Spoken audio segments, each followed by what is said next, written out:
Welcome to the show where we share the stories of the many who intersect with our healthcare system but are rarely heard from.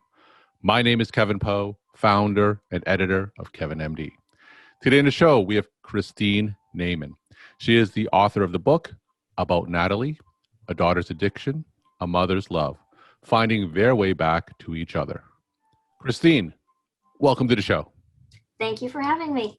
So we'll get into your book and excerpt in a little bit, but first off, can you share your story and journey to where you are today? Yes, basically I'm a mom. I'm the mom of a beautiful, amazing, quirky, brilliant daughter named Natalie. Natalie's all of those things, but unfortunately Natalie has suffered from addiction, so she's an addict as well. It's my story. About Natalie is the story of my journey and her journey trying to beat the monster of addiction. And this is an issue, of course, that affects millions of families across the country. Now, you talk, of course, more about that story in your book. So start at the beginning. Tell us about your book. Tell us about the story. Well, the story, like I said, it's a memoir. It's our journey together. It goes from Natalie's early childhood, from me finding out first that she was an addict, and all of our struggles, our ups and our downs, our successes, our relapses. I have always expressed myself through writing, and I always thought that I would write about our journey, Natalie's journey, my journey. But I always thought, well, once we have a happy ending, once we have that, that last chapter, that's a good one, I'll start a book. And then one day I rethought that. I woke up and I thought, I have so much to say and hopefully so much to offer other people. I thought, there's probably so many people going through it, or in the middle of it, just like we were. Why don't I just go ahead and dive in and write and try to comfort those people that were going through it, just like we were. This is a podcast with an audience of primarily clinicians. So I'm interested in the events leading up to your first interaction with the healthcare system. Can you share some of those events, some of those details, and paint us a picture of some of the trials that Natalie was going through that led you to your first interaction with the healthcare system? Like I said, we found out that she was an addict, and I guess we really didn't have a lot of it. We had interactions because she was in several outpatient rehabs. She was in several inpatient rehabs. She was in the emergency room for overdoses. She was in the emergency room for abscesses. She was in the emergency room for self-harm issues. So unfortunately, for not great reasons, we had a lot of interactions with clinicians, and we had a lot of interactions with clinicians. And I always feel like I want to point this out. It's been a long journey, but I don't think that I can honestly say this, I don't think we've ever met anybody throughout our journey who really wasn't there for the right reasons, who wasn't, whether they be doctors, nurses, therapists, psychiatrists, psychologists, MDs, DOs, everybody was there for exactly the right reasons. And we always felt that embrace from them. Now, tell me a little bit about Natalie's medical team. Can you tell us about the various clinicians and nurses and social workers and case managers that were working with her? Yeah, like I said, she had all of them. And you need a team. You definitely need a team because there's so many parts to it. And we've been everywhere for help. We've been everywhere. We've had the hands-on care of nurses and addiction specialists, and then we've had the mental health care, and we've had everybody. Through all those interactions with our healthcare system, what would you say are some of the biggest challenges, speaking as a parent and, of course, on behalf of Natalie? It's very challenging for all of those helpers to help someone who doesn't want to help themselves. Now, Natalie nicely is gratefully, thankfully, blessedly doing pretty well right now. She has been clean for almost 2 years, but it wasn't until she really wanted it herself, that all of the help, we were able to take advantage of all of those resources and all of those people, and all that help was out there for her. But it's, I think part of what got her to the point of wanting to help herself was, first, all of those people wanting it for her when she didn't know to want it for herself. So the support of all those people led her to the right place, even though all those people were probably there ahead of her. Now, is there anything that you think that the healthcare system could have done better or differently throughout Natalie's journey? The only thing that I think sometimes, it takes a lot of patience. It takes time. And I think that sometimes there's a little bit of an urgency and a rush to get through those steps. And I think we had our most success when there was that extra little bit of time given, maybe like an extra day or two in the hospital, an extra day or two. I mean, because sometimes, the time frame doesn't work for everybody. But I think just the time and the patience is key. Now, speaking from the standpoint of a parent, I'm sure that there are so many difficult, not even a word for it, like so many challenges when experiencing a situation like this. So speaking as a parent, can you share some stories and really illustrate to my audience some of the challenges that you faced during this difficult journey?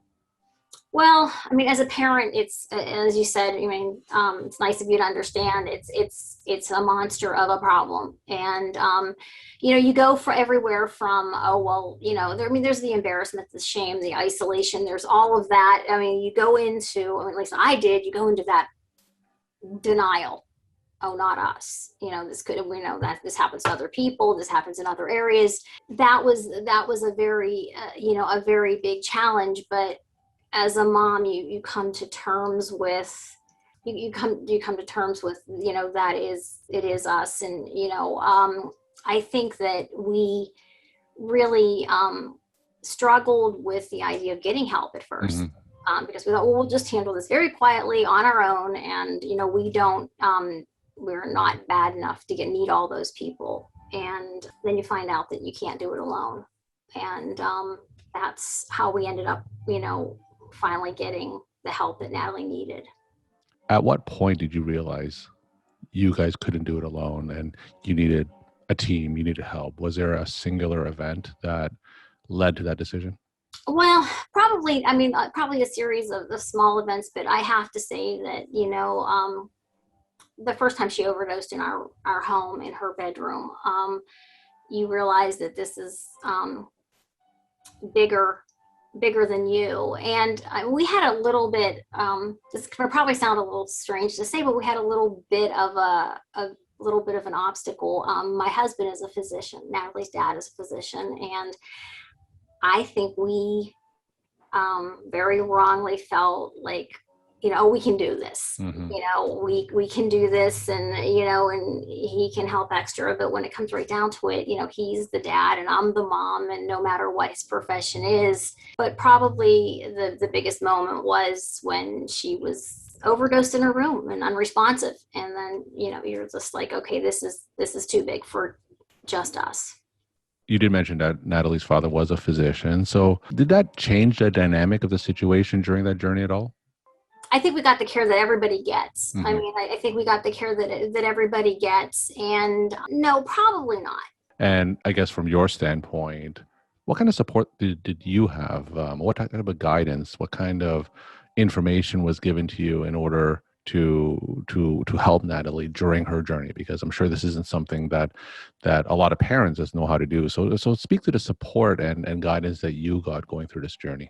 Well, I had a lot of support. I mean, like I said, I haven't met anybody throughout our journey that I don't feel was in there for the right reasons. They were as equally supportive to Natalie as they were supportive to us.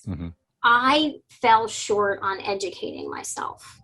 I was not the most educated mom. I wasn't an educated mom at all. I didn't educate myself as to, the signs, the warnings, that kind of stuff. And the people that surrounded us helped educate me as to what I was looking for and what I could do to help. Because I mean, I'm a mom, and which makes me an enabler, and as I start off, and but they educated me into how maybe I could change some of my behaviors to help Natalie. And they were, like I said, they were so supportive to me, and they pointed out that self-care for me was vital in order to help her. We're talking to Christine Naiman. She is the author of the book About Natalie, A Daughter's Addiction, A Mother's Love, Finding Their Way Back to Each Other. Christine, for those other families who unfortunately may be going through a similar situation, what kind of advice can you share with these families? Educate yourself. I mean, I did not know what I came across the paraphernalia. I came across some of the drugs. I came across things, and just I didn't know what I was looking at. So I mean, if you just don't want to go to a class or a group or whatever, even if you don't feel that this is touching your life, I would do a Google search, look, and set eyes on some of the things that you're looking for. Just read a little bit about maybe their behaviors. I would do that. And then as basic as it sounds, it's wearing, and it's wearing on the entire family, and especially the parents and the siblings. And I would say don't hesitate to take care of you a little bit, because you have to be well in order to take care of them, because they're not well. And what would you say are some of the major themes that you want my audience to come away with when reading your book? Well, I wrote the book for just a couple reasons. One is that I want people to know that they're not alone. That was an overwhelming feeling of isolation for us. I mean, the shame, the guilt, we're alone in this. And I wanted other parents to know, other families to know, you're not alone. I mean, it'd be better if I was alone. I mean, but you have so much, unfortunately, you have so much company. I wanted to write about Natalie because, like I said, as I started off, she's amazing. She's beautiful. She's brilliant. She's just, a great person. And I wanted people to see that, I mean, addicts really they're not other people's children. They're sons, their daughters, grandchildren, nieces, nephews, they're little girls next door, they're the little boy you see at church. They are not monsters. They are just unwell. And perhaps can you share a story about Natalie that my audience can remember her by? Just that she's the good person that she is, and she is now trying to embrace others that have suffered from addiction, and she's in there trying to help. She's in there trying to help on her own. And I think that's a great thing to be proud of. And my final question, what's your take-home message that you want to leave with the Kevin MD audience?